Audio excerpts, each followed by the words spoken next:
Hay un momento en la vida en el que uno empieza a sospechar que muchas de las decisiones que cree haber tomado libremente no nacieron realmente de su voluntad, sino de una corriente mucho más antigua, silenciosa y profundamente instalada en la estructura de la conciencia, una corriente que se desliza por debajo del pensamiento cotidiano como un río subterráneo que ha estado empujando la vida desde la sombra, y es precisamente cuando uno se detiene a observar ese impulso, con una atención casi reverencial, que comienza a percibir que dicho movimiento interior no surge del presente, ni de las circunstancias recientes, sino de un origen oculto que se manifiesta a través de sensaciones repentinas, intuiciones insistentes o deseos que aparecen sin explicación y que, sin embargo, terminan guiando la conducta como si fueran órdenes venidas de un lugar remoto. Los científicos han tratado de estudiar este fenómeno, y aunque no lo dicen con un lenguaje místico, han logrado confirmar algo inquietante. Más del 90% de nuestras decisiones se originan en regiones del cerebro inaccesibles para la mente consciente, regiones donde se almacenan patrones heredados, recuerdos emocionales reprimidos y respuestas que se activan antes incluso de que el pensamiento pueda intervenir, lo que significa que la sensación de control absoluto es, en gran parte, una ilusión cuidadosamente sostenida para evitar que el individuo confronte la profundidad de su propio condicionamiento. Sin embargo, mucho antes de que la neurociencia describiera estas capas ocultas, las tradiciones ancestrales ya hablaban de un impulso primordial, un motor espiritual que atraviesa encarnaciones, linajes y épocas, modelando el destino de cada ser, como si se tratara de un hilo invisible tejido por manos que no pertenecen únicamente al individuo, sino también a los ancestros, a los arquetipos y a los ecos de experiencias que se repiten de generación en generación. En el budismo se dice que la mente humana es como un lago que refleja únicamente la superficie, mientras que sus profundidades guardan fuerzas kármicas que empujan al ser hacia ciertas experiencias necesarias para su evolución. En la tradición cristiana, los místicos hablaban del soplo interno, una especie de mandato divino que guía a la persona hacia aquello que debe enfrentar para purificar su alma. Y en la filosofía hermética encontramos la idea de que cada impulso nace de un recuerdo espiritual, algo que fue aprendido antes de nacer y que sigue actuando como una brújula silenciosa. Lo más perturbador es que estos impulsos, cuando no son comprendidos, se transforman en señales de alerta que se camuflan como hábitos, reacciones impulsivas o atracciones inexplicables hacia situaciones que terminan desgastando emocionalmente al individuo, pero que, desde una mirada más profunda, funcionan como recordatorios de un aprendizaje pendiente que se niega a desaparecer. Todo empieza con un leve malestar, una sensación de que algo no encaja del todo, y después aparece esa necesidad compulsiva de repetir comportamientos que uno juró abandonar, como si una fuerza interior estuviera saboteando la vida desde adentro, empujando siempre hacia el mismo tipo de personas, hacia los mismos errores o hacia los mismos vacíos. Esa repetición no es casual, porque cuando el impulso interno no es escuchado, comienza a manifestarse de manera más contundente. Pensamientos que se repiten, emociones que surgen sin motivo aparente, sueños que parecen advertencias, sincronicidades que se vuelven demasiado frecuentes como para ignorarlas, y una especie de magnetismo hacia experiencias que, aunque resulten incómodas o dolorosas, arrastran al individuo con una intensidad casi hipnótica.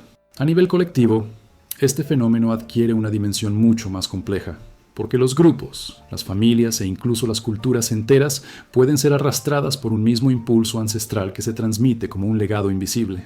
Uno puede ver esto en familias que repiten historias de abandono, fracaso, violencia o sacrificio, como si una energía psíquica colectiva poseyera a todos sus miembros y los empujara a recrear los mismos dramas. Las universidades han estudiado este proceso bajo el nombre de memoria transgeneracional y han encontrado pruebas de que el trauma, las emociones reprimidas y los patrones de supervivencia pueden transmitirse biológicamente, lo que significa que una persona puede estar reaccionando a experiencias que nunca vivió, pero que fueron grabadas en su cuerpo como si fueran propias.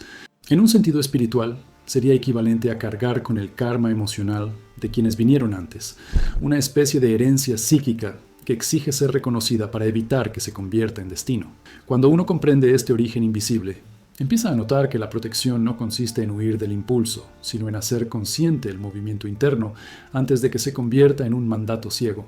La conciencia se vuelve un escudo cuando es capaz de iluminar ese punto exacto donde el impulso nace, ese momento casi imperceptible en el que la emoción comienza a moverse y el pensamiento aún no la ha atrapado. Allí es donde se ejerce la verdadera libertad, no en la reacción automática, sino en la pausa que la detiene. A veces, la retirada estratégica es el acto más poderoso. alejarse del entorno que alimenta el patrón, romper la dinámica que sostiene la repetición, suspender el hábito que refuerza la inercia. Esta retirada no es cobardía, sino la preparación necesaria para observar la fuerza interna sin ser arrastrado por ella. Y cuando finalmente se atraviesa este umbral, aparece un clímax filosófico inevitable. Descubrir que el impulso no era un enemigo, sino un mensaje, que la inquietud que parecía un castigo era, en realidad, una puerta, que aquello que uno intentó reprimir durante años era justamente lo que vino a transformar. Entonces se comprende que el origen invisible del impulso interno no es un misterio destinado a atormentar, sino una señal que apunta hacia el verdadero camino que la vida lleva insinuando silenciosamente desde el principio. Un eco profundo que resuena no para asustar, sino para despertar la conciencia de lo que siempre estuvo llamando desde adentro. Cuando uno comienza a percibir que aquello que llama realidad nunca ha sido un territorio sólido, sino un puente frágil sostenido por la mente, se abre un descubrimiento inquietante. La mente humana no es simplemente un contenedor de pensamientos, sino un umbral vivo, una frontera móvil donde lo visible y lo invisible se tocan sin cesar, como dos mares que se encuentran y generan corrientes turbulentas que arrastran al individuo sin que éste note la dirección hacia la cual está siendo llevado. La ciencia moderna admite, aunque con un lenguaje más técnico, que la mente opera como un intérprete limitado, capaz de procesar solo una fracción mínima de la información que rodea al ser, y que lo que cada persona experimenta como su mundo es apenas la versión filtrada, editada y reducida de un océano de estímulos que el cerebro descarta para evitar colapsar bajo el peso de lo desconocido.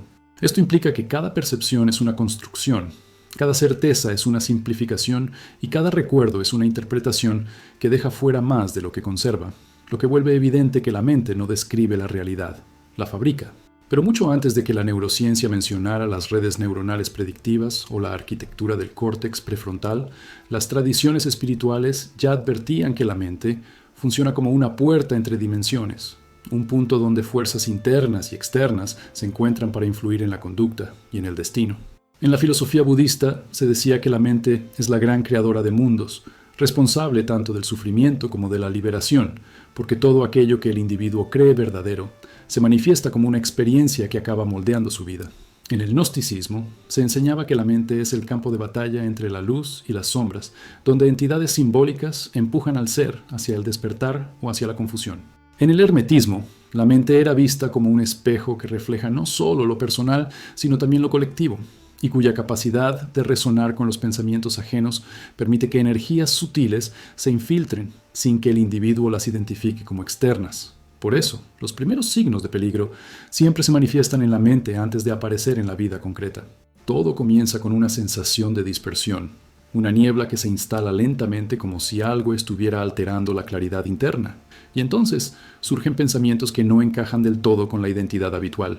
Ideas que invaden la conciencia con una insistencia extraña, emociones que surgen sin antecedente inmediato o la inquietante percepción de que la mente está escuchando un eco que no debería estar allí.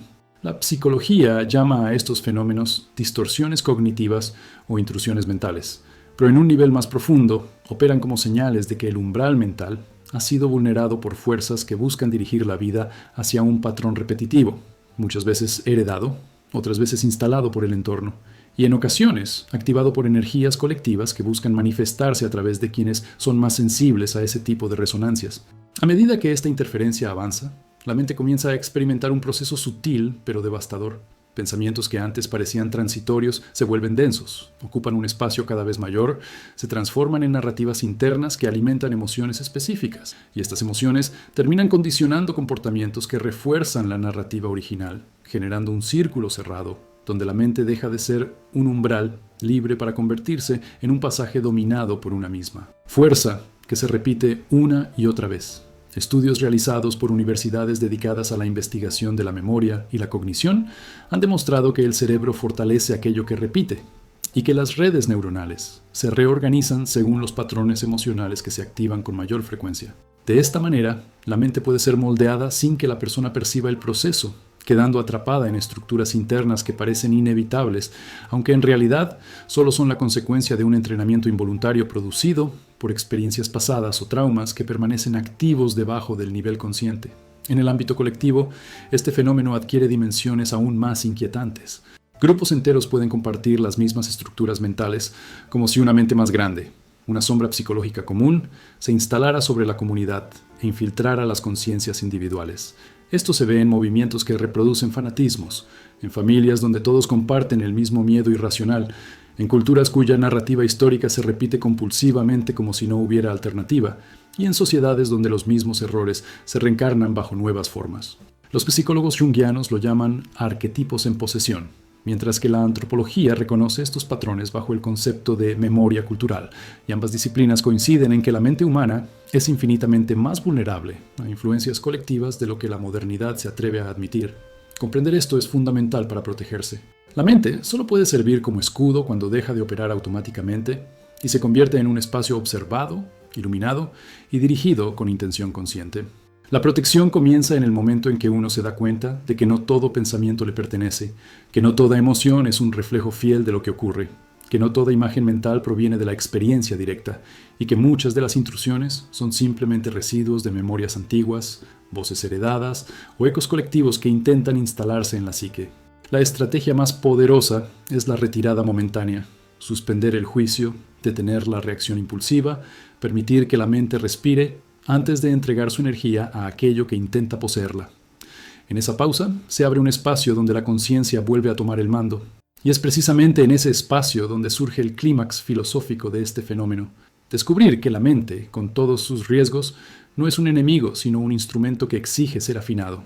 Que cada distracción, cada pensamiento invasor, cada emoción sin origen aparente es una oportunidad para atravesar el umbral y ver lo que hay detrás. Que la mente, lejos de ser la prisión, es la puerta. Y que quien aprende a cruzarla con lucidez se convierte no solo en dueño de sus percepciones, sino también en creador consciente de su propio destino. Y así, cuando uno ha comenzado a comprender que la mente no es sino un umbral atravesado por múltiples corrientes, propias, heredadas, proyectadas o inducidas, surge inevitablemente la siguiente revelación. El patrón se repite. No importa cuántas veces uno haya cambiado de lugar, de nombre, de relación o de propósito, el patrón siempre encuentra una forma de regresar. Es como si existiera una ley secreta que sostiene la arquitectura misma de la experiencia humana, una ley que no responde a la lógica superficial del tiempo cronológico, sino a una geometría más profunda, donde lo no resuelto tiende siempre a retornar hasta ser transformado. Esta es la ley oculta de la repetición kármica. Lo que no se comprende se repite, lo que se evita se vuelve forma, lo que se niega se encarna. Los antiguos sabían que la repetición no era un error, sino un mensaje codificado. El concepto de karma, tan mal interpretado por las visiones reduccionistas, no alude a castigos ni recompensas, sino a una especie de ecuación sutil entre causa, efecto y conciencia. El karma no actúa como un juez, sino como un reflejo. Refleja lo que aún vibra dentro de nosotros, sin haber sido observado. La neurociencia moderna comienza a rozar esta sabiduría cuando estudia la plasticidad cerebral y reconoce que la mente reproduce sin cesar aquello que ha sido emocionalmente significativo, aunque traumático o destructivo, y que las redes neuronales fortalecen los caminos más transitados, incluso si esos caminos conducen al dolor. El cerebro, en su intento de sobrevivir, graba lo familiar como si fuera lo seguro, y así la repetición se instala, no por deseo, sino por una programación inconsciente que confunde memoria con identidad, pero el alma tiene otra lógica. No le interesa la comodidad ni la repetición vacía. El alma empuja desde adentro hacia la confrontación con lo que debe ser visto, y si uno no escucha sus susurros, termina escuchando sus gritos. Allí es donde comienzan los ciclos. Relaciones que se repiten con rostros distintos pero la misma sensación de vacío. Fracasos que surgen de caminos aparentemente nuevos, pero cargados del mismo guión. Dolencias físicas que reaparecen como si el cuerpo quisiera contar lo que la mente ha silenciado. Y así, el karma no es algo que viene de afuera. Es un guión interior que busca manifestarse afuera para poder ser transformado. En el cristianismo místico se hablaba del eterno retorno como una pedagogía del alma. El mismo conflicto se presenta en múltiples formas hasta que el corazón aprende a actuar desde otro lugar. En las escuelas herméticas se enseñaba que todo lo que no se eleva se repite, y que solo la transmutación de la experiencia es capaz de liberar al ser de la rueda de repetición. Y en el budismo, el samsara no es otra cosa que la danza de los apegos no reconocidos, girando en círculos hasta que uno despierta en medio del torbellino. Lo más inquietante es que esta repetición kármica comienza con sutileza, como una pequeña coincidencia, una sensación de déjà vu que parece inocente, pero que guarda dentro de sí la semilla del destino. Luego, la energía se intensifica. Lo que era una simple incomodidad se convierte en patrón. Lo que era una elección se vuelve compulsión. Y cuando uno no lo enfrenta, cuando uno se duerme dentro del ciclo, la repetición se convierte en destino aparente, como si la vida se redujera a girar dentro del mismo argumento con ligeras variaciones de escenario. La psicología profunda lo llama retraumatización inconsciente, ese fenómeno donde el sujeto busca, sin saberlo, recrear las condiciones del trauma para tener una oportunidad de sanarlo. Pero cuando no hay conciencia, no hay sanación, solo repetición. Y lo más aterrador es que este karma no se queda en lo personal. Grupos enteros pueden quedar atrapados en guiones invisibles que se heredan como si fueran sangre. Familias que repiten generaciones de abandono, traición, pérdida o violencia, sin comprender que están siendo poseídas por un patrón que se perpetúa desde el inconsciente colectivo. Naciones que repiten los mismos conflictos, revoluciones, colapsos económicos, figuras autoritarias, como si la historia fuera una espiral que no sabe cómo quebrarse. La repetición kármica se vuelve posesión colectiva cuando deja de ser reconocida como tal. La protección ante esta ley no se encuentra en resistirla, sino en desnudarla. Observar el patrón, nombrarlo, entrar en su estructura con lucidez y luego elegir distinto. Pero para eso se necesita presencia. Se necesita una conciencia despierta que sepa detenerse en el umbral antes de repetir el gesto automático. Se necesita valor para retirarse estratégicamente del escenario que perpetúa el ciclo. A veces, el acto más radical es no responder como se ha respondido siempre. A veces, la verdadera revolución ocurre en el instante en que uno se niega a volver a recorrer el camino conocido. Esa es la fractura por donde entra la luz. Y es en ese instante, cuando el guión se revela y uno ya no puede actuar como antes, que la vida comienza a desplegarse con una textura distinta, porque el clímax de esta ley no es el castigo, sino la liberación.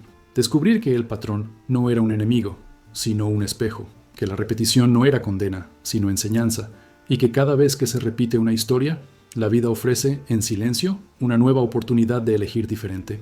Porque aquello que se repite no lo hace para aprisionarte, sino para mostrarte el lugar exacto donde aún puedes despertar.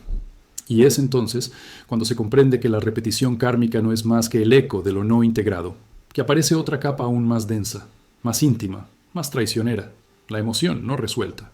Esa sustancia invisible que se esconde detrás de cada pensamiento obsesivo, de cada reacción desmedida, de cada silencio incómodo y de cada palabra que uno no logra pronunciar sin sentir cómo se le aprieta el pecho. Las emociones no resueltas no gritan, no golpean la puerta, no se exponen como enemigos declarados, son más sutiles, se deslizan como una bruma dentro del cuerpo, como una humedad que va deteriorando estructuras internas sin que uno lo note a simple vista. Son las grandes saboteadoras silenciosas. No duelen como una herida abierta, pero desgastan como el agua que cae constante sobre la misma piedra. La neurobiología ya ha confirmado lo que los sabios intuían desde hace milenios. Toda emoción reprimida permanece activa en el sistema nervioso, y cuando no se procesa, no desaparece, simplemente cambia de forma. Se convierte en síntomas físicos, en ansiedad crónica, en insomnio, en enfermedades autoinmunes, en bloqueos creativos, en elecciones que parecen racionales, pero están profundamente contaminadas por heridas antiguas. El cuerpo recuerda, las células recuerdan. El sistema entero responde a lo que el consciente quiere olvidar. Estudios realizados en el campo de la psiconeuroinmunología han demostrado cómo los traumas emocionales afectan directamente el funcionamiento del sistema inmunológico, provocando respuestas fisiológicas ante estímulos que el sujeto ni siquiera reconoce como amenaza. Es decir, el cuerpo grita lo que la conciencia calla. Y sin embargo, mucho antes de que la ciencia pudiera medir con sensores lo que ocurre en el alma, ya las tradiciones espirituales advertían que las emociones no resueltas eran como fantasmas, no tienen cuerpo, pero ocupan espacio. En el budismo tibetano se habla de los kleshas, aflicciones mentales que permanecen latentes, esperando condiciones propicias para manifestarse. En la tradición cristiana mística, los padres del desierto enseñaban que la tristeza no elaborada era una forma de tentación, una niebla que alejaba al alma de su camino. Y en la filosofía estoica se hablaba del pathos, como la distorsión emocional que impide ver la realidad tal como es, empujando al ser hacia el desborde o la parálisis. La manifestación de estas emociones comienza siempre en lo más cotidiano. Esa ira que surge de la nada ante un gesto mínimo. Esa tristeza que se instala en medio de un momento alegre. Esa culpa que aparece en silencio después de una decisión aparentemente correcta. La emoción no resuelta no respeta tiempos ni lugares. Se manifiesta cuando quiere, porque no ha sido vista. Porque aún necesita ser escuchada. Porque carga una información que, si no se integra, se convertirá en prisión. Y lo más inquietante es que estas emociones muchas veces ni siquiera son propias. Vienen de una madre que cayó demasiado, de un padre que jamás lloró, de un abuelo que sobrevivió en modo automático, de una línea familiar que aprendió a resistir pero nunca a sentir. Así se transmiten las emociones heredadas, como una música de fondo que acompaña al individuo desde antes de su nacimiento. Estudios en epigenética han demostrado que el estrés, el miedo y el dolor pueden dejar marcas químicas en el ADN que se transmiten de una generación a otra, afectando no solo el cuerpo, sino también la manera en que cada descendiente responde emocionalmente a la vida. Es decir, uno puede estar llorando un dolor que no le pertenece, repitiendo una emoción que no vivió, cargando un peso que no eligió. Y sin embargo, allí está, condicionando, filtrando, distorsionando. A nivel colectivo, el peso de las emociones no resueltas se vuelve una atmósfera. Una ciudad entera puede oler a resignación. Un país puede vibrar en miedo. Una cultura puede estar atrapada en una culpa que nadie se atreve a nombrar. Esas emociones compartidas se infiltran en los discursos, en los medios, en las relaciones, en los silencios masivos. Y lo más peligroso es que cuando una emoción se vuelve normalizada, se vuelve invisible. Nadie la cuestiona. Todos la reproducen. Se vuelve estructura. Frente a esto, la única protección posible es la conciencia emocional, no esa conciencia intelectual que observa desde afuera, sino la que se atreve a sentir con profundidad lo que habita dentro. La conciencia que no juzga, que no huye, que no busca soluciones rápidas, sino que sostiene el espacio necesario para que la emoción pueda hablar. El protocolo de protección ante las emociones no resueltas no consiste en racionalizarlas ni en reprimirlas, sino en aprender a acompañarlas, sentirlas hasta el fondo, sin nombrarlas enseguida, sin intentar categorizarlas, sin prisa por resolverlas. Solo así se disuelven, porque lo que se permite sentir plenamente se transforma. Y en ese acto radical de sentir sin miedo, el alma empieza a recuperar fragmentos perdidos. El clímax no es el alivio, es la reintegración. Uno se convierte, poco a poco, en un ser completo, no porque haya eliminado el dolor, sino porque ya no necesita huir de él. Entonces, las emociones no resueltas dejan de ser peso y se convierten en puente. Y uno descubre al fin que cada emoción que se atrevió a sentir sin defensa era una llave antigua, una puerta secreta que conduce exactamente a donde la conciencia estaba destinada a llegar desde el principio. Y cuando uno empieza a mirar con más atención esa neblina emocional que lo ha acompañado en silencio, comienza a descubrir una presencia aún más oscura, más esquiva, más compleja de nombrar. No se trata ya de heridas ni de recuerdos. No se trata simplemente de lo no dicho o lo no llorado. Es algo más, es una sombra. Una entidad psicológica que parece tener vida propia, que se alimenta de los pensamientos repetitivos, que crece con cada reacción inconsciente, que se fortalece en los momentos de debilidad y que se enrosca, casi sin resistencia, en los rincones más íntimos de la mente. Es la sombra psíquica. No como un símbolo o una metáfora, sino como una estructura real, sutil pero activa, que se adhiere a la energía del sujeto y se mimetiza con su identidad hasta que ya no sabe distinguir si es él quien habla o si es la sombra quien piensa por él. La psicología profunda, especialmente en la obra de Carl Jung, ya advertía que todo aquello que uno reprime no desaparece, sino que se desplaza hacia un espacio interno donde se organiza como un otro yo. Ese otro, silencioso y exiliado, comienza a operar desde las sombras. No tiene rostro, pero tiene memoria.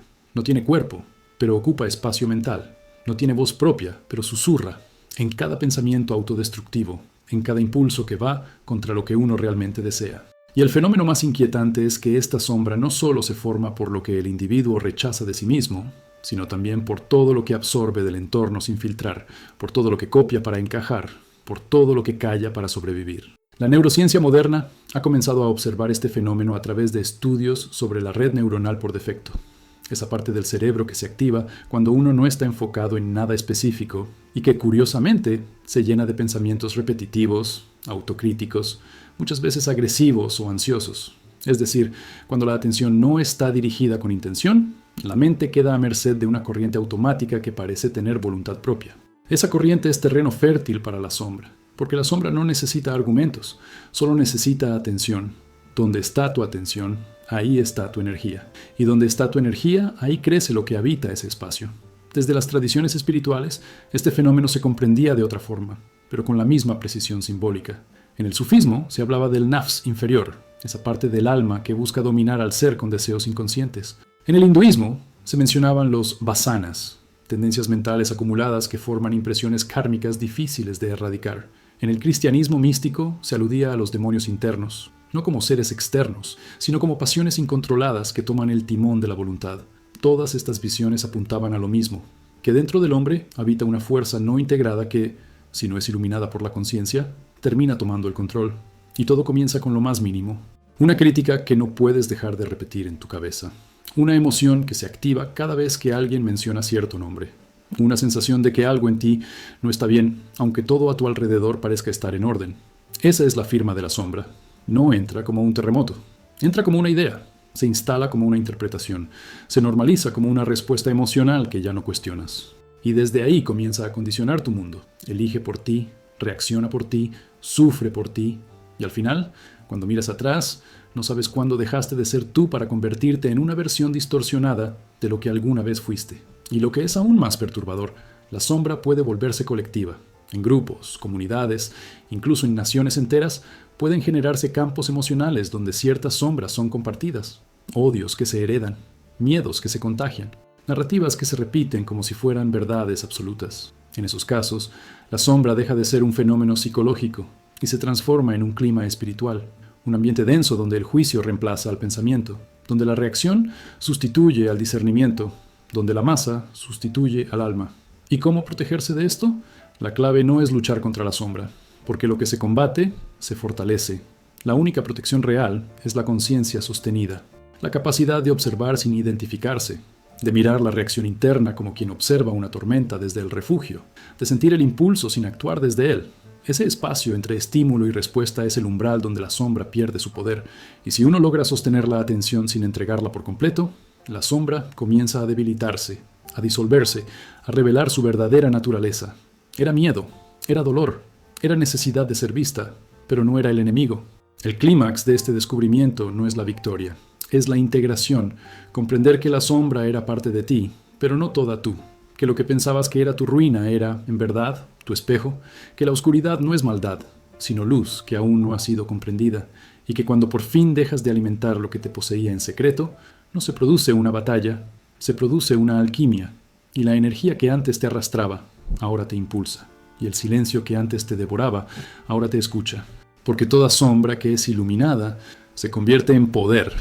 Y justo cuando uno cree haber reconocido sus sombras personales, cuando empieza a separar su voz de las voces heredadas, aparece una fuerza aún más antigua, más estructural, más vasta, la presencia de los arquetipos familiares. No hablo de dinámicas simples ni de conductas aprendidas. Hablo de patrones tan profundamente enraizados en la psique colectiva de un linaje que terminan actuando como entidades vivas, transmitidas silenciosamente de generación en generación, como si cada familia llevara dentro de sí una historia inconclusa, que se repite buscando ser liberada.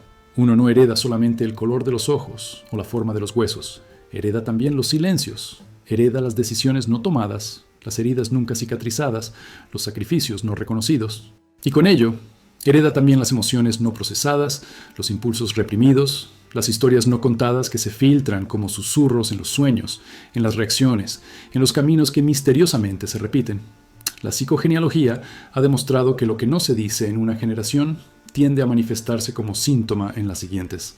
Niños que desarrollan fobias sin explicación, adultos que repiten destinos trágicos que desconocían, elecciones vitales que parecen surgir de una voluntad externa. La neurociencia epigenética ha revelado que los eventos traumáticos pueden dejar huellas químicas en el ADN, afectando el modo en que los descendientes perciben y reaccionan ante el mundo. Esto significa que el cuerpo, la mente y la emoción del individuo pueden estar funcionando bajo el mandato invisible de un pasado que nunca vivió, pero que habita en él como si fuera suyo. Y es entonces cuando uno comienza a preguntarse cuántas de sus decisiones realmente nacieron de su libertad y cuántas fueron dictadas por el guión no resuelto de su familia. Los sabios antiguos lo sabían, aunque usaban otro lenguaje. En muchas culturas ancestrales se hablaba de espíritus familiares, no como espectros, sino como presencias psíquicas que influían en la vida de los descendientes. En el budismo tibetano se entendía que cada alma nace en el linaje que necesita para purificar su karma. En la tradición judeocristiana se mencionan las maldiciones generacionales, no como castigos divinos, sino como cadenas psicológicas que se arrastran hasta que alguien las rompe desde la conciencia. Y en el chamanismo se trabaja directamente con el espíritu del clan, reconociendo que hay memorias que no son individuales, sino del grupo, y que esas memorias, si no son ritualizadas, pueden poseer la vida del individuo, repitiendo una y otra vez el mismo drama disfrazado de nuevas formas. Todo comienza de manera sutil. Una mujer que, sin saber por qué, elige siempre parejas que la abandonan. igual que su madre, su abuela, su bisabuela. Un hombre que siente una culpa extraña cada vez que le va bien, como si traicionara a su linaje al tener éxito donde los suyos fracasaron. Un hijo que carga una tristeza profunda, aunque su vida haya sido aparentemente feliz. Esas emociones que no se explican, esos patrones que no se rompen, esos destinos que se replican, no son coincidencias, son los síntomas de una herencia emocional no vista. Y cuanto más inconsciente es el patrón, más fuerza tiene sobre el presente. Y así como estas fuerzas pueden actuar en lo individual, también pueden poseer grupos enteros, familias enteras atrapadas en el rol del sacrificio, del silencio, del conflicto eterno, comunidades enteras repitiendo narrativas de escasez, de victimismo, de violencia, naciones enteras aferradas a identidades que nacieron del trauma. Cuando el arquetipo se vuelve colectivo, se convierte en atmósfera, se vuelve cultura, se normaliza, nadie lo cuestiona, todos lo repiten y al hacerlo, lo perpetúan. La única forma de romper esta cadena no es el rechazo, sino la conciencia. La protección no está en huir de la familia ni en negar la historia, sino en nombrarla, en traerla a la luz, en mirar a los que vinieron antes sin juicio, pero con verdad, porque lo que no se nombra se actúa, y lo que se actúa sin conciencia se repite. Por eso, el protocolo de liberación implica una pausa, dejar de correr, dejar de reaccionar, sentarse frente al espejo de la historia familiar y atreverse a ver, no para culpar, no para buscar héroes ni víctimas, sino para comprender, para liberar. Y es allí, en ese acto profundo de observación sin resentimiento, donde se produce el quiebre, donde el arquetipo ya no tiene poder, donde la historia deja de poseer al individuo y empieza a transformarse en sabiduría. Porque el clímax de esta herencia no es el peso, es la alquimia. Descubrir que fuiste elegido no para repetir, sino para trascender. Que llevas dentro de ti la fuerza, no solo de tus heridas, sino también de todo lo que tus ancestros soñaron y no pudieron lograr. Y que ahora, a través de tu conciencia, esa historia puede encontrar un cierre, o mejor aún, un nuevo comienzo. Pero aún hay una grieta más íntima, más invisible y, por eso mismo, más peligrosa. Una fisura que no se hereda ni se impone, sino que se abre lentamente, desde dentro, en el momento exacto en que el alma comienza a desoírse a sí misma. Es sutil. Nadie la ve desde fuera. No se escucha como un grito. No se siente como un golpe. Se percibe como una renuncia suave, casi razonable, como una pequeña concesión. Y sin embargo, esa es la grieta donde nace la autotraición. No comienza con una gran decisión equivocada. Comienza con el silencio, con la vez que no dijiste lo que sentías, con la noche en que fingiste estar bien para no incomodar, con ese sí que pronunciaste con la boca, pero que todo tu cuerpo negaba.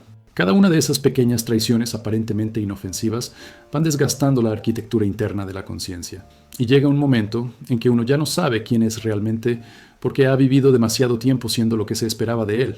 La psicología moderna ha documentado este proceso bajo múltiples nombres: disonancia cognitiva, fragmentación del yo, despersonalización. Pero en el fondo todos apuntan al mismo fenómeno. El alma se divide. El cuerpo va por un lado, la mente por otro, y la emoción se queda atrás, abandonada, esperando ser escuchada. Y esa división se vuelve hábito, una forma de estar en el mundo. Uno se acostumbra a actuar sin sentir, a responder sin pensar, a aceptar sin cuestionar. Pero el precio es alto, porque vivir fragmentado es vivir fatigado, no por exceso de actividad, sino por la tensión constante de sostener una versión falsa de uno mismo. Las tradiciones espirituales lo sabían desde siempre. En el taoísmo se hablaba del desequilibrio interno como el primer paso hacia la enfermedad espiritual. En el hinduismo se advertía que actuar en contra del dharma, el camino interior, generaba un caos sutil que terminaba en sufrimiento. En el cristianismo se enseñaba que lo más peligroso no era el pecado visible, sino la tibieza del corazón, esa distancia entre lo que se dice y lo que se hace, entre lo que se cree y lo que se vive.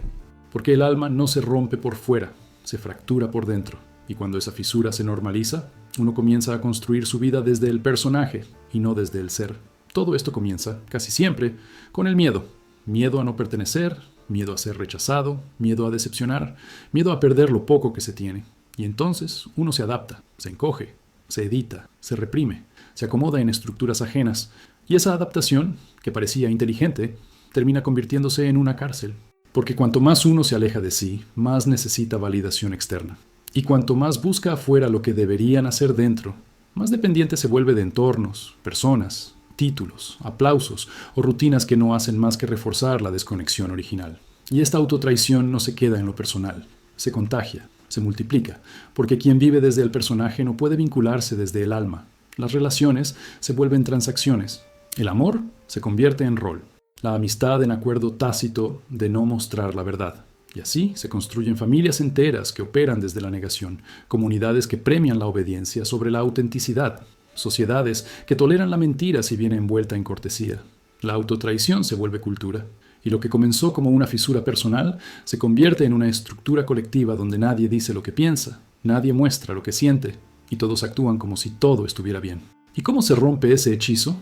No con rebeldía impulsiva, no con renuncias dramáticas. La verdadera protección comienza con algo mucho más silencioso, con el acto de decirse la verdad, con el coraje de escucharse sin filtros, con la decisión de habitarse sin permiso. A veces, el primer paso no es cambiar de vida, sino simplemente dejar de mentirse, dejar de justificar lo injustificable, dejar de adaptarse a lo que duele, porque la fidelidad al alma no requiere gritos, requiere coherencia. Requiere sostener el propio centro incluso cuando todo alrededor exige otra cosa. Y cuando uno empieza a recuperar esa coherencia, algo poderoso ocurre. No es que el miedo desaparezca, es que ya no dirige. No es que los demás cambien, es que ya no tienen el poder de definirte. Y poco a poco, lo que antes era una fisura comienza a cerrarse. No con perfección, sino con verdad. Y en esa reconstrucción interna aparece el verdadero clímax. Descubrir que nunca estuviste roto, solo estabas lejos, que no te faltaba fuerza, te faltaba alineación, y que el alma, aún después de haber sido callada, olvidada, traicionada, sigue esperando, no para juzgarte, sino para guiarte, porque dentro de ti, a pesar de todo, todavía vive la versión intacta de quien viniste a ser. Y mientras uno va reconectando con esa voz interna que fue sofocada por años de autotraición, surge inevitablemente la pregunta más temida, la más incómoda, la más reveladora. ¿Qué es lo que realmente deseo? No lo que me enseñaron a querer, no lo que aprendí a perseguir para ser aceptado, no lo que creí que debía alcanzar para ser alguien. Me refiero al deseo original, ese impulso vital que no nace de la carencia, sino de la expansión. Ese fuego interno que no quiere llenar un vacío, sino expresar una plenitud. Y sin embargo, el mundo moderno ha desfigurado este impulso hasta volverlo irreconocible. Ha reducido el deseo a consumo, la pasión a ansiedad, la aspiración profunda a un anhelo inmediato. Y así, lo que debería ser brújula se ha transformado en trampa. Las antiguas tradiciones sabían que el deseo era una de las fuerzas más poderosas del universo. En el hinduismo, el deseo es el primer movimiento del cosmos, el principio de la manifestación. En el budismo, el deseo es también el origen del sufrimiento, pero no porque desear sea un error, sino porque la ignorancia lo contamina. No es el deseo lo que destruye, es el apego, es la identificación con lo deseado lo que atrapa. En el cristianismo místico, el deseo más profundo no es por cosas externas, sino por la unión con lo divino. El alma desea regresar a su fuente. El cuerpo desea plenitud, el espíritu desea expansión, pero en algún momento ese lenguaje fue corrompido. La psicología moderna ha explorado esto en profundidad. Freud lo llamó pulsión, una energía primaria que atraviesa al ser. Lacan hablaba del deseo como algo que nunca se colma, que siempre apunta a un otro imposible. Y hoy, la neurociencia confirma que el sistema dopaminérgico, aquello que se activa cuando sentimos deseo, no se satisface con lo obtenido, sino que se activa ante la promesa, la búsqueda, la anticipación. Es decir, hemos construido una cultura entera sobre la persecución constante de objetos, metas y placeres que nunca terminan de llenar, porque no pueden, porque no eran el verdadero objeto del deseo. Y así vivimos, atrapados en una rueda que gira cada vez más rápido.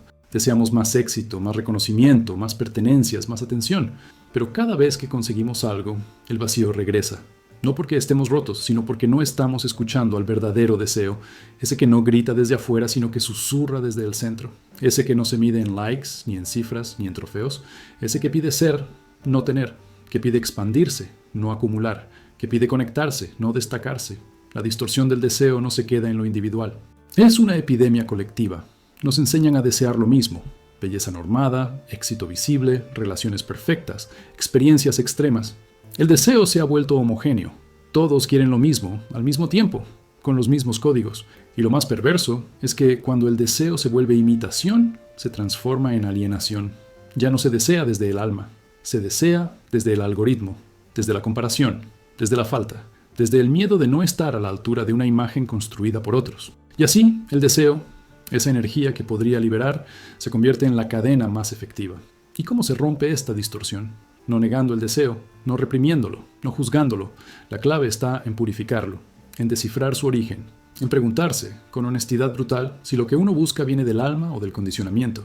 El protocolo de protección no consiste en huir del deseo, sino en escucharlo sin miedo, en observar su forma y su raíz, en sostener su energía sin necesidad de actuar compulsivamente, porque solo cuando uno puede estar en presencia del deseo sin ser arrastrado por él, comienza a comprenderlo. Y en ese momento de quietud luminosa, algo cambia. La energía ya no gira en círculos, se vuelve línea recta, dirección, intención, fuerza creativa. El deseo deja de ser un agujero que traga y se convierte en una fuente que emana. Y uno descubre, al fin, que el deseo no era enemigo, era brújula, que no venía a vaciarnos, sino a mostrarnos por dónde se expande el alma, que aquello que verdaderamente anhelamos es lo que hemos venido a entregar. Y es justamente cuando uno comienza a distinguir el deseo real del fabricado, cuando logra romper la repetición, abrazar la emoción silenciada y redibujar la silueta de su propia voz interior, que aparece el último umbral, la conciencia desnuda. No como una idea abstracta ni como una palabra elegante, sino como una fuerza tangible, activa, intransferible.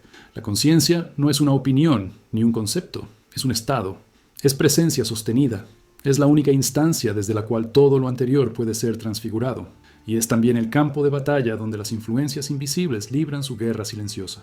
Porque cuando uno vive dormido, las decisiones parecen ajenas, las emociones dominan, los patrones se repiten, y el deseo se convierte en motor del vacío.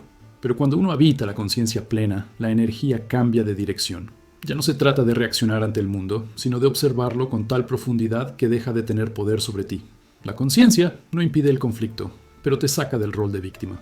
No borra el miedo, pero lo encierra en una mirada más amplia. Y, sobre todo, transforma cada situación, por más compleja que sea, en una oportunidad de despertar. La neurociencia empieza a estudiar esto con más rigor. Se ha demostrado que prácticas prolongadas de atención plena modifican físicamente la estructura del cerebro. Se fortalecen áreas asociadas a la empatía, la autorregulación y la toma de decisiones, mientras se reduce la actividad en las regiones que procesan el miedo y la reactividad. La conciencia, entonces, no es solo un estado mental, es una herramienta biológica, una arquitectura interior que puede ser entrenada, expandida, afilada como un escudo o como una espada. En las tradiciones ancestrales esto era bien sabido. En el budismo zen, la conciencia era el dojo interno donde se entrenaba el alma a través del silencio y la observación radical. En el hermetismo se enseñaba que la conciencia era el puente entre lo humano y lo divino, el espacio donde el ser podía operar desde lo eterno dentro de lo transitorio. En la filosofía egipcia se hablaba de la conciencia como el ojo de Horus, aquel que ve incluso en la oscuridad, el testigo que no duerme, el centro que no se rompe. Todas estas visiones coincidían en un mismo punto. No hay libertad sin conciencia sostenida, no hay poder real sin atención despierta. Y es que la mayoría de los ataques no entran por la fuerza, sino por la distracción. No perdemos el centro porque algo nos vence, sino porque bajamos la guardia, porque dejamos la mente abierta a pensamientos ajenos, porque permitimos que otros nos definan, porque nos desconectamos de ese punto interno donde todo se ordena. En ese momento, la conciencia se debilita y lo externo toma el control. La sombra se disfraza de urgencia, el deseo se vuelve capricho, la emoción se desborda, la historia se repite. Y uno cree que la vida le sucede sin darse cuenta de que, en realidad, es uno quien ha abandonado el timón. Pero cuando uno sostiene la conciencia como un escudo, algo cambia radicalmente. No desaparecen los desafíos, no se vuelve uno inmune al dolor, pero ya no se entra en la escena como víctima, se entra como testigo, se habita el cuerpo como templo, se respira con intención, se siente con presencia. Y en ese gesto mínimo pero profundo, el alma comienza a recobrar su soberanía, porque nadie puede poseer a quien se habita completamente. Nadie puede manipular a quien observa sus pensamientos antes de actuar. Nadie puede repetir la historia sobre alguien que ha despertado dentro de ella. La conciencia se convierte, entonces, en una tecnología espiritual, no como un artefacto externo, sino como la herramienta más antigua, más olvidada y más sagrada. Se convierte en la única protección real, no como defensa reactiva, sino como un campo vibratorio que impide que lo ajeno penetre sin permiso. Cuando uno vive en conciencia, puede caminar en medio del caos sin ser absorbido. Puede mirar la sombra sin temerle. Puede decir no sin culpa y sí sin complacer. La conciencia no impide la vida, la permite en su forma más plena. Y cuando este estado se sostiene el tiempo suficiente, ocurre lo inevitable. El mundo empieza a responder distinto, porque el mundo no es un objeto estático, es un espejo activo. Y cuando la conciencia cambia, la realidad también. Aparecen nuevas posibilidades. Viejas heridas encuentran su cierre. Personas que antes dolían ahora ya no arrastran. Y lo que antes era prisión se convierte en portal, Porque la conciencia no es solo testigo del cambio, es el cambio mismo. Ese es el clímax silencioso de este umbral. Comprender que nada externo tiene más poder que tu atención, que todo lo que no puedes controlar empieza a transformarse cuando tú lo dejas de alimentar con tu inconsciencia. Y que la conciencia, al final, no es algo que se alcanza, sino algo que siempre estuvo ahí, esperando que tú decidas, por fin, habitarte. Y cuando uno ha cruzado todos los umbrales, el del impulso invisible, el de la mente fragmentada, el del karma que se repite, el del deseo distorsionado, el de la sombra hambrienta, el de las emociones no resueltas, el de la voz silenciada, el de los arquetipos que poseen, el de la conciencia como escudo y espada, queda solo una cosa por hacer: quitarse el último velo, ese que no está hecho de ignorancia, ni de miedo, ni siquiera de trauma. Es un velo más sutil, más denso, más difícil de ver porque no oculta el mundo, oculta a quien lo mira. Y es ahí, en ese último pliegue del alma, donde se revela la paradoja, que todo lo buscado afuera, todo lo temido, todo lo rechazado o perseguido, todo lo que se creyó perdido o futuro, siempre estuvo presente, siempre estuvo dentro, siempre fue tú. Pero ese descubrimiento no llega con fuegos artificiales, no hay trompetas celestiales ni grandes epifanías, llega como un suspiro, como un eco que, de pronto, deja de repetirse, como un silencio que no incomoda, sino que abraza, como una verdad que no necesita explicación. Porque no es una idea, es un reconocimiento, uno se ve, se reconoce, se habita, y entonces todo encaja. No porque se haya comprendido todo, sino porque ya no hay necesidad de entenderlo todo para confiar. No porque se tenga el control, sino porque se ha soltado la ilusión de control, y en ese momento el alma descansa. La tradición budista habla de este punto como el despertar, el instante en que el velo de Maya, la ilusión, cae, y el ser comprende que nunca estuvo separado de la fuente. En el cristianismo místico se le llama la unión mística, ese punto en que la voluntad personal se funde con la voluntad divina, no como rendición forzada, sino como fusión gozosa. En el sufismo se le conoce como fana, la disolución del ego en la presencia absoluta. Todas las tradiciones, con lenguajes distintos, hablan del mismo instante, el regreso, el momento en que la conciencia vuelve a su centro, no como concepto, sino como experiencia viva.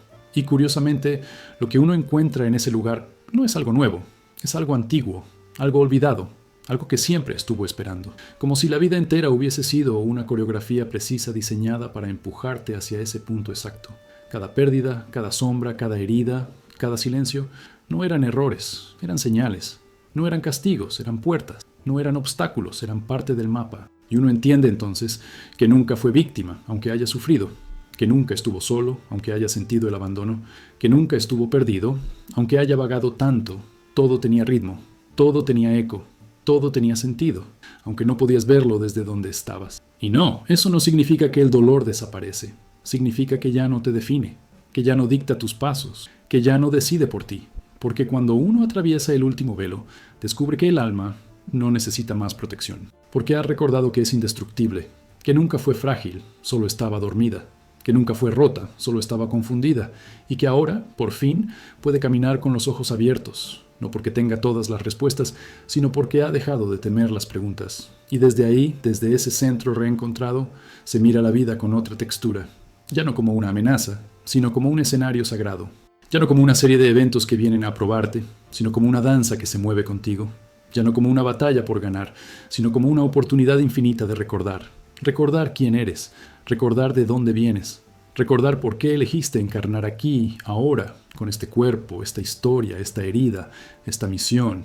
Y no se trata de alcanzar un estado permanente de iluminación, se trata de saber volver una y otra vez, caer y regresar, perderse y recordarse. Ser humano y aún así elegir mirar con los ojos del alma, eso es libertad. No evitar la oscuridad, sino entrar en ella con una vela encendida. No negar la sombra, sino caminar con ella sabiendo que no te domina. No temer la muerte, sino honrar la vida. Porque ya no se necesita escapar de nada, ya no se necesita probar nada, ya no se necesita ser otro, solo estar, solo ser, y eso basta. Y entonces, cuando uno comprende esto, no hay final, porque lo que parecía una llegada era un comienzo. Porque el camino nunca fue una línea recta, fue una espiral.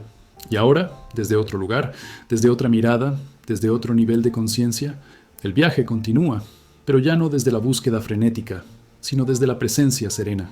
Ya no desde la necesidad, sino desde el amor. Ya no desde el miedo, sino desde la verdad. porque el último velo no cae sobre el mundo, cae sobre los ojos, y cuando cae, uno no ve algo nuevo, uno ve lo que siempre estuvo ahí.